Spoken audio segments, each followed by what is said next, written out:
thank you very much. It's a real pleasure to be here today and to be representing the Research Triangle Foundation. Now, many of you may not really actually be aware that the foundation is the steward organization for the Research Triangle Park. And we've been in that role for a little over 50 years. And we're there to serve you. You know, if you look at the mission statement laid out 50 years ago for the Research Triangle Foundation, it says that RTP is to do three things. It is to support education. It is to create meaningful work, not just jobs, meaningful work. And it is, has a mission to lift all the people of the state of North Carolina. So what a wonderful thing we get up and do every single day. And it seems to fit so well with so much of the service and the good work that the Rotaries do. I think there's a wonderful sense of camaraderie and service tied to your organization and to what we do at the foundation. 50 years, it's been remarkable when you think about it. I don't know how many of you have been in North Carolina that long. I know many people moved here and they've built families and homes and careers here. But you know, we should not forget, 1950s, late 1950s, North Carolina was at the bottom of almost every national ranking. We were 49th out of 50 states in almost every ranking. The only state that was lower was Mississippi. And that's why the great saying here in North Carolina was, thank God for Mississippi, because otherwise we would have been at the very bottom of the rankings. We were in a desperate position. We had a lot of old line industry, but we were not positioned at all to take advantage of any of the new innovations and technologies that had come after the Second World War. But a group of really terrific thinkers, leaders, stepped forward. One was Luther Hodges, who was the governor of the state at the time. Many people don't realize Luther Hodges had actually served under General Marshall when General Marshall led the plan to rebuild Europe. So we had a governor who understood the importance of investment. We had university leaders at that time, good universities in North Carolina, NC State, UNC, Duke. Today they're great universities, but they were good universities, and they knew that of all the things in our state that we could really hang our hat on, it were those universities. And so they were willing to participate. And then we had a group of business leaders, largely led by banking industries out of Winston-Salem. The decision to develop the Research Triangle Park was an incredibly bold and risky decision. Think about that. We were 49th out of the 50 states. No one had ever developed a research park in the United States except for Stanford, and their park was only 2 years old. And no one had ever thought of one of the size and scope that we were planning in North Carolina. The New York Times called it North Carolina's Big Bet, and it was exactly that. When the park was founded, when the funding for the park was secured, Archie Davis, who was one of the great leaders in the early days of the park, he said it was founded based on North Carolina's great generosity of spirit. I love that phrase. And for 50 years, we've taken that generosity of spirit and we've built a great abundance of faith in North Carolina. Faith in our future, faith in our institutions, and faith in ourselves. And what a great success it has been. Today in Research Triangle Park, we have over 200 companies.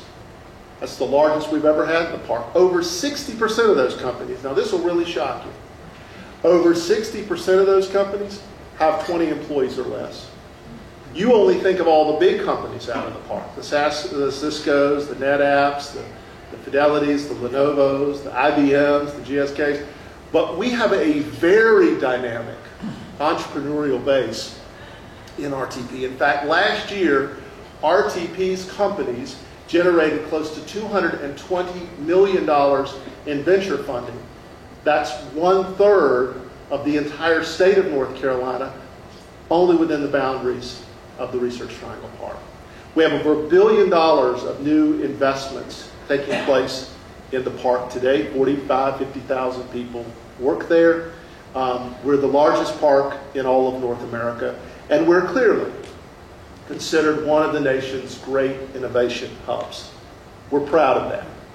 And as someone who grew up here, I know firsthand, probably like many of you, what the park has meant to this region and to our state. So we take that obligation very, very seriously. And we recognize that even though the park remains in a very prominent and exciting place, the world has caught up. In some cases, it's a little ahead, and we cannot afford to sit still. So we're in a process that we call redevelop, reconnect, and reimagine. And I'm going to take you through each of those swiftly, because what I want to do is make sure that as you have questions, you get time to ask them. Because one of the things I learned about Rotaries a long time ago is that when the Rotary meeting's over, the Rotary meeting is over. So I have no intention of keeping you any longer than that.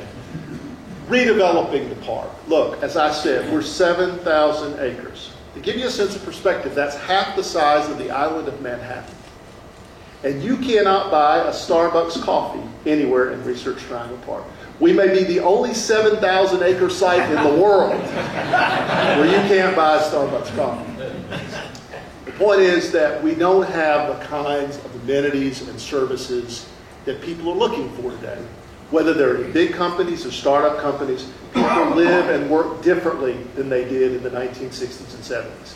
In the 60s and 70s, people were trying to get out of what they saw as the chaotic urban cities, and the suburbs were the answer. Mom, dad, and the two kids lived in their nice house in the suburbs. Dad traveled into the research park. That whole world is completely turned around. And now people want those kinds of services and amenities. All of us do. Sometimes people say, oh, it's all about the millennials. Well, heck, I want the same things the millennials want. I want the same kind of access to great service and food and transit and opportunities and amenities. So I think all of us know that that model, as successful as it has been, needs to be rethought. So redeveloping, what does that mean in the park? It means doing four things. Creating a place that is highly collaborative. The park today does not have an ability for people of different companies and different technologies and interests to collaborate. We have expanded the number of events and activities in the park, but we don't have a natural way for people to collaborate. So it's got to be highly collaborative. It needs to be authentic. And what I mean by that is that we're not trying to create a shopping mall at RTP. We're not trying to create a simple mixed-use center. We're not trying to create a business park. We're not trying to look like Boston or Austin or Silicon Valley. We need to have a look and feel that celebrates who we are in North Carolina, that celebrates our international and global connectivity, but it needs to be done in a really engaging way. It needs a high caliber of quality.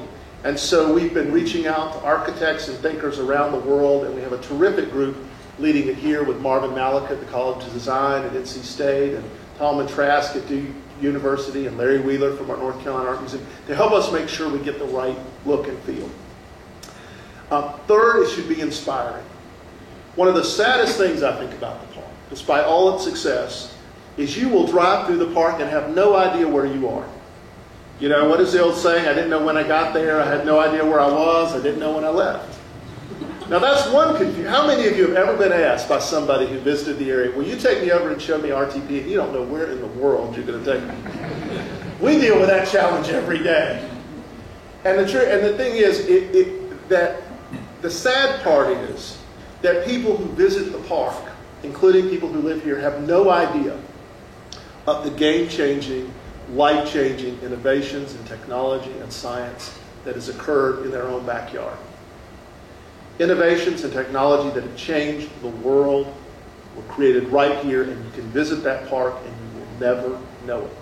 So our redevelopment ought to celebrate not only that great history, but that great future. Let me give you just one tiny little anecdote. I was out in Silicon Valley, San Jose, and they have a technology and science museum. And I went in, and the number one best-selling t-shirt was of the table of elements. Do you all know the table of elements, right? We all had to memorize them in school. Guess where the table of elements is actually held for the entire world? At Research Triangle Park. That's where it's held and maintained. Bet you didn't know that. They don't know it in San Jose because they're selling t-shirts for our park. That sort of thing makes me crazy, right? So we need a place that's inspiring. And it should be inspiring whether you're an advanced PhD or whether you're a single mom with 2 kids from Bertie County and you come up here, they ought to walk through that place and see the future and get excited about it. Get hopeful about what science and technology and engineering can mean. I grew up in the Jetsons generation. We thought the future was going to be about flying cars and airport, helms in the sky. But we need to get our young people excited about that, whether they're in arts and humanities, science and technology. They all need to work together. This ought to be the place that inspires people to do that. And finally, it needs to be as accessible and as affordable as possible. The future is not about traditional real estate. The future is about big ideas. And we ought to give the kind of space where people can get in and grow those ideas and move as quickly as they need to move. So we're thinking about the kind of spaces and the climate and the environment that will help make that happen. So on that redevelopment piece, just so you know, we are on the very final stages of all the particular overlays, retail, environmental, all of that.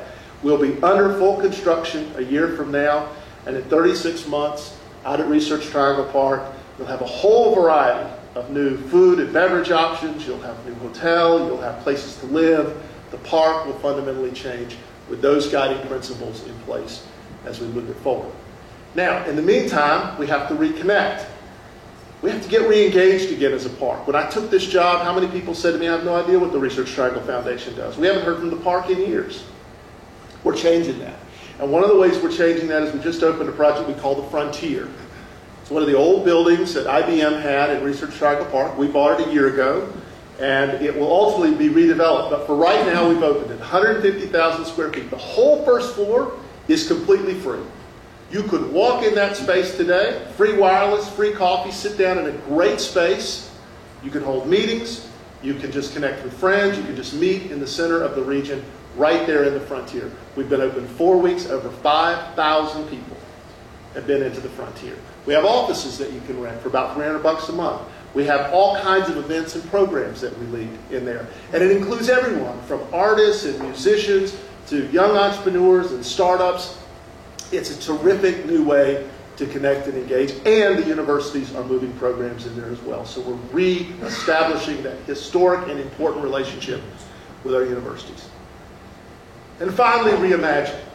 We ought to be thinking today of things that are just as bold and just as dynamic and just as risky as the RTP itself was 50 years ago. If they could take that risk then, when we were 49th out of the 50 states, what in heaven's name is holding us back from doing big ideas in North Carolina today? We're all the beneficiaries of that great courage and that great leadership. We're not a state that sits around and wrings our hands about the future. We get up and do things. We make things happen. That's been our legacy. And so we're committed to working with all of you. And that's your charge today. Help us reimagine what the future can be. Help us think of that next big new idea. Come over to the Frontier. Come over as RTP redevelops. And help us reimagine what the future can be. And by the way, we're doing that with cities in Raleigh and in Durham and Chapel. We're doing it because we are here to serve Raleigh and our universities. This is all about making our region stronger and better for our future. So thank you so much for the chance to share that little bit of a vision with you today. And I'd love to open it up for any questions that anyone in the audience may have. Yes, ma'am. So I know you never get asked about transportation in the park, but if that is the lead, how, with all the new things that you're thinking about building there, what is your relationship with DOT and how will you get people in and out of these major exits? Yeah, it's a great question. We were just talking a few minutes ago just about traffic in general, and I was reminded of the quote, Smedes York's daddy, Willie York, had this saying. He said, the only place worse than a place with a lot of traffic is a place with no traffic at all.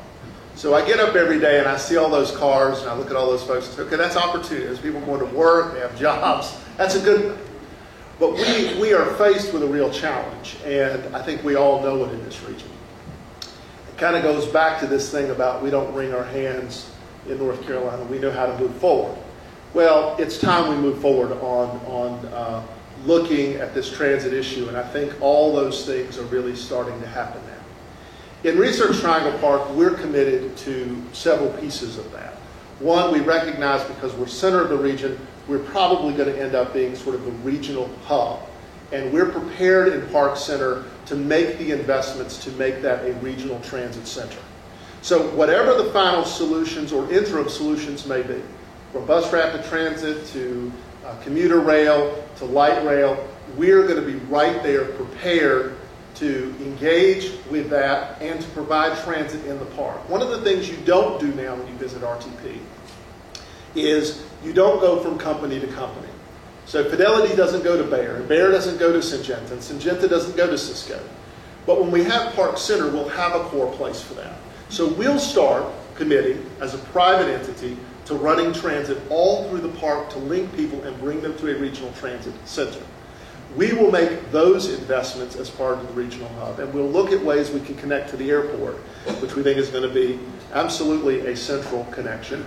And we believe that when you get to RTP, it should be more than buses or vans. So we're looking at everything from a huge bike share program to elf cars out of Durham and zip cars and Google driverless pods whenever they get here. We think we ought to be the place where people can try and experiment and see all the different ways in which to connect. So we're an integral player.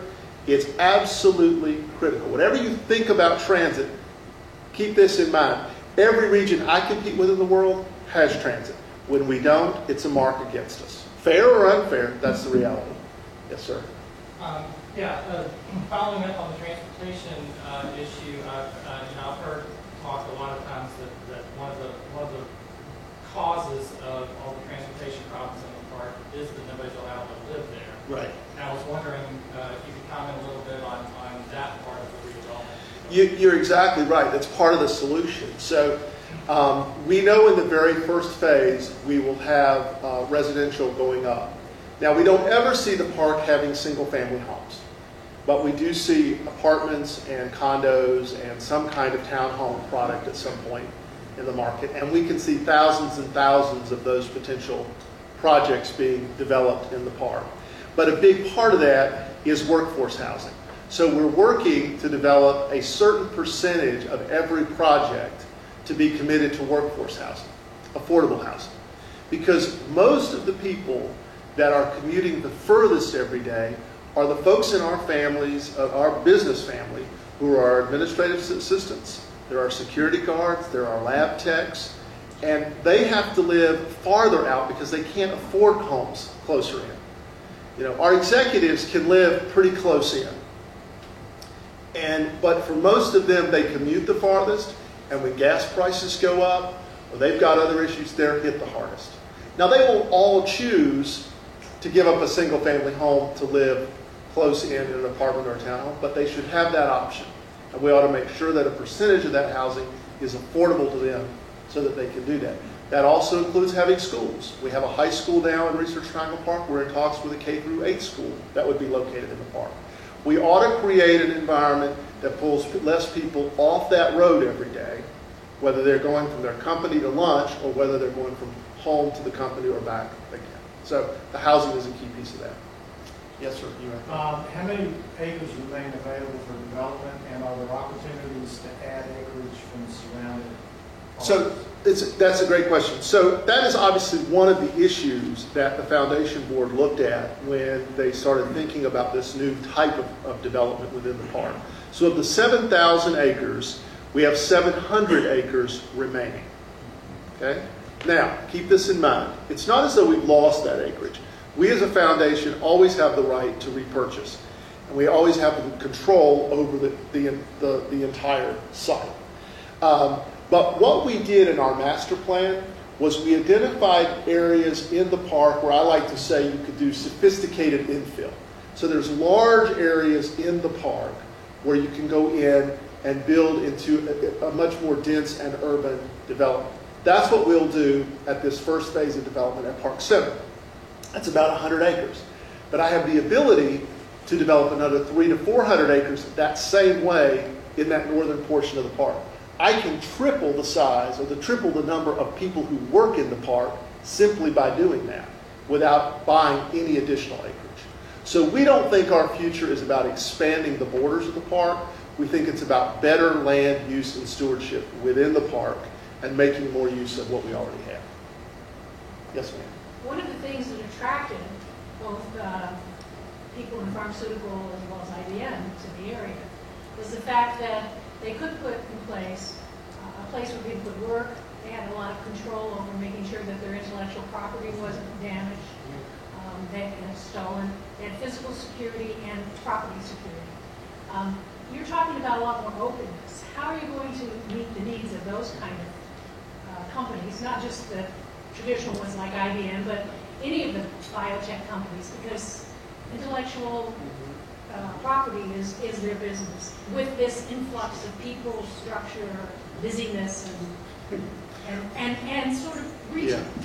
Well, so it doesn't have to be an either-or proposition.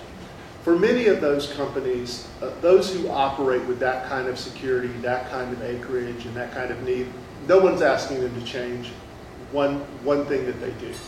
So I met with Bob Greenberg this morning. He's the head of IBM.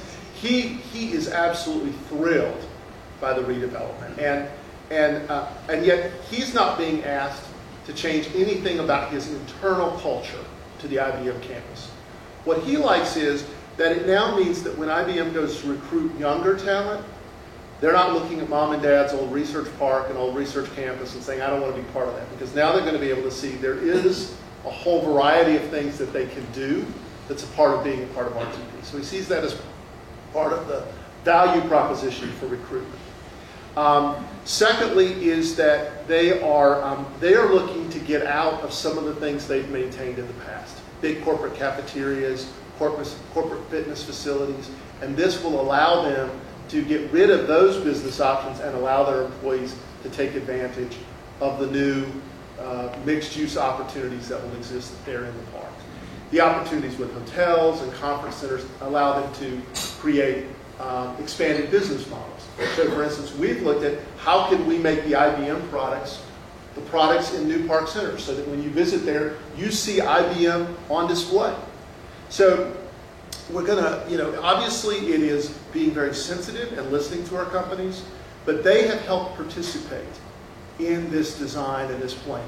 So we hear nothing at this point, but go forward, make it happen. We're all figuring this out together. Yes, sir, you're in the back. Do you have a website with a map of kind of where, what is it? Yeah, so just generally rtp.org. Certainly you can Google RTP, but if you just put in rtp.org, it'll come up. And then if you want to learn more about the Frontier, that's also at the RTP website, but you can also do RTP Frontier, and you'll learn all about the new Frontier building, which, by the way, for those of you who are history buffs, we just had a large chunk of the Berlin Wall that Gordon Smith, and many of you may know Gordon here in downtown Raleigh, had acquired in the 1980s. It's now been delivered to us, and it's on display there now as a symbol of how to break down barriers and the excitement of the human spirit. It's now at the Frontier, so we'd love for you to come out and see that sometime. Yes, sir. So recently, GSK had large round of layoffs, as Right. you know, and so I'm just wondering what you foresee as far as the consequences of that, like how sort of recoup potentially some of that headcount that's no longer there to cost.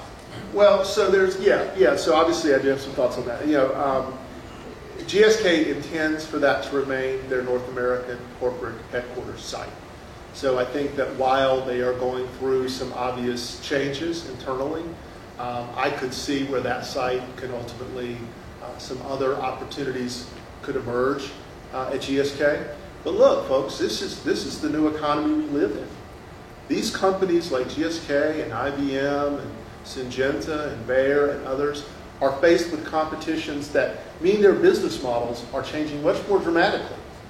We can't take those necessarily as a sign that they've lost confidence in the triangle. GSK was cutting back all over the world at the time they made that decision. We're just impacted by that.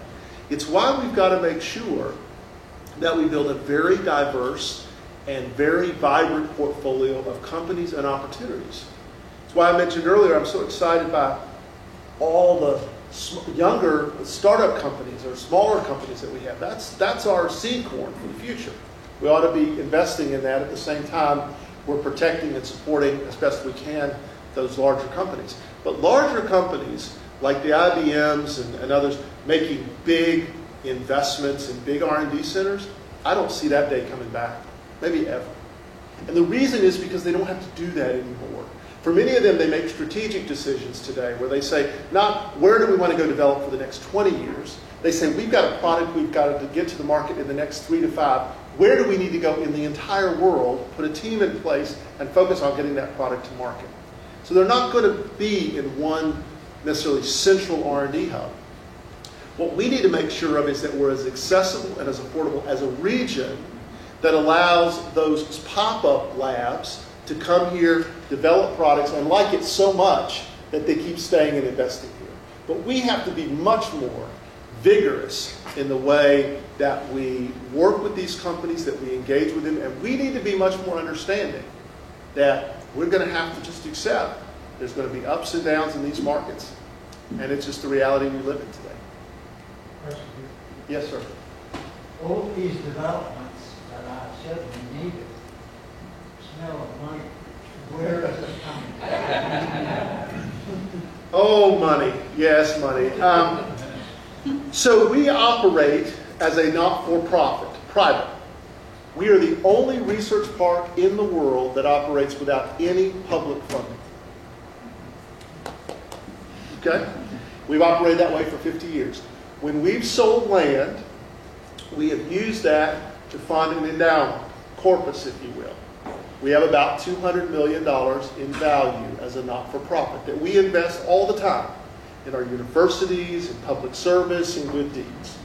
We're now taking our investments and we're putting those into your future. For the first time ever, we pulled about $25 million out of that to invest in this park center. You know why we did it? Because we're confident about the future. We believe in North Carolina. I don't have any doubt at all that that's the right thing to do with that money. And over the next 10 years, I'll invest another $20 million. But other people are joining us.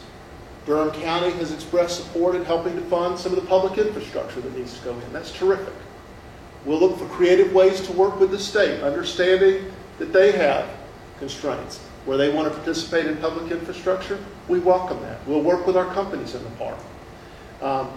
Money is always a challenge, but money is not going to be our deterrent. We will make this happen because it's the right thing to do.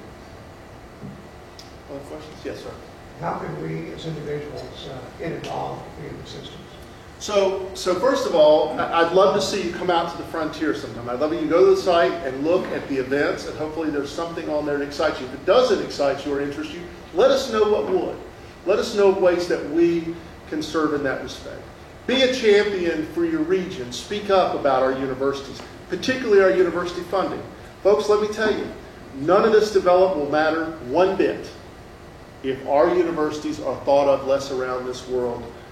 We have got to make sure that our universities remain incredibly well-funded and supported.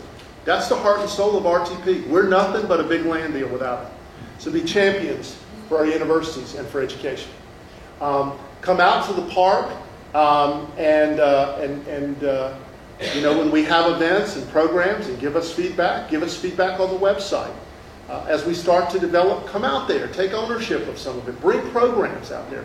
You know, you guys have a great sister organization, the RTP Rotary. Is there an opportunity for us to do one big sort of Rotary event out there? Can we offer sites and opportunities to partner up on one of your important causes? we're looking for ways to engage. So that's the great question, and we're open to that. Have you ever Yes, sir. engaged with the Council for Entrepreneurial Development in Durham? Yeah, we work very closely with Joan, a member of my team's on her board. We work very closely with her. She and I meet about once every 2 weeks. We sit down. Yes, sir.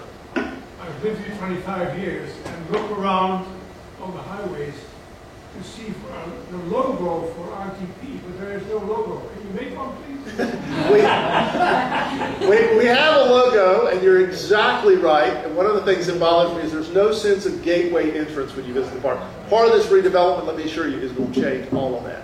Thank you all very, very much.